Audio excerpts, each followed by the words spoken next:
Electron প্রবাহের হারকে current বলে।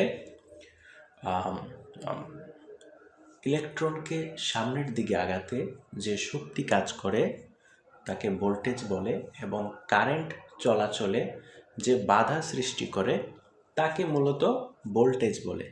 অর্থাৎ আপনি চিন্তা করুন এভাবে যে একজন ব্যক্তি একটা ফুটবলকে তার পায়ে যত জোরে আঘাত করতে পারে, ঠিক সেই পায়ের শক্তির আঘাতের প্রভাবে ফুটবলটা ঠিক যতটুকু জোরে যাবে সেটা হচ্ছে ওই ব্যক্তির কীভাবে ব্যক্তির শক্তির প্রকাশ।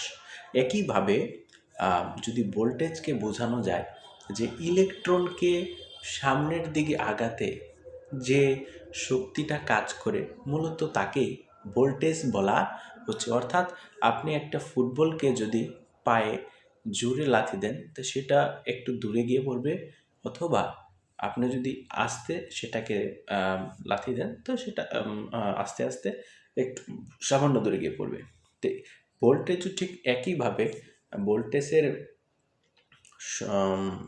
ভোল্টেজের ক্ষমতা যতটুকু বেশি হবে ইলেকট্রনও ঠিক তত দ্রুত আগাতে চেষ্টা আগাবে।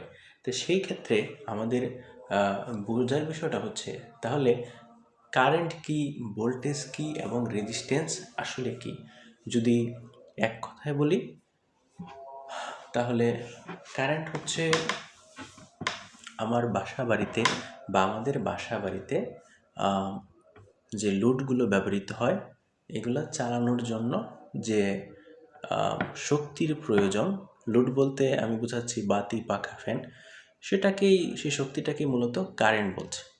একইভাবে ভোল্টেজ হচ্ছে এই যে কারেন্ট আমাদের বাসা বাড়িতে ব্যবহৃত হচ্ছে বা যার মাধ্যমে আমরা বাসা বাড়িতে লোডগুলো চালাতে পারছি, সেই কারেন্টকে উৎস থেকে যেখানে সে উৎপাদন হয় সেই উৎপাদিত উৎস থেকে আমাদের লোড পর্যন্ত নিয়ে আসছে যে শক্তিটা মুখ্যভাবে কাজ করে সেটাই হচ্ছে মূলত ভোল্টেজ।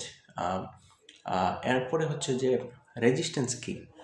আপনি যখন রাস্তা দিয়ে চলাচল করেন তো সোজা হাঁটার সময় যদি মাঝখানে কোনো বাধার সম্মুখীন হন তাহলে কি হয়, আপনি থেমে যান।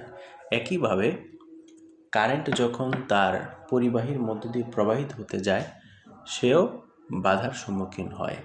তো বাধার সম্মুখীন হওয়াকে, অর্থাৎ যে বাধা দেয় সেই বাধা দেওয়া বস্তুটাই হচ্ছে রেজিস্ট্যান্স। আশা করি আমি কিছুটা হলেও বোঝাতে পেরেছি। ধন্যবাদ।